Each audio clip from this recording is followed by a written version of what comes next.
Hello mga friends, dito meron akong radicchio.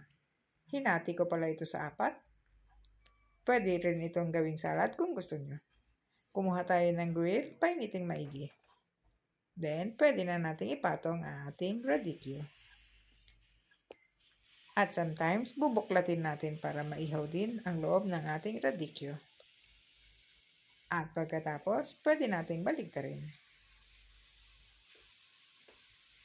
Pag naihaw ng maigi, tanggalin na natin at ilagay sa isang tray na may papel. At pagkatapos, linisin natin ang grill para sa susunod na ihawan para hindi naman masunog ang mga dahon. At ituloy natin ang pag-ihaw. At pag hindi naihaw maigi ang mga dahon, pwede nating bukad ka rin para lumambot ang mga leaves nito. After that, palamigin lahat. Then, pwede na natin lagyan ng ating radicchio ng gorgonzola. Ito pala ay dalawang klaseng gorgonzola, sweet at dope na tinatawag. Lagyan lahat sa ibabaw.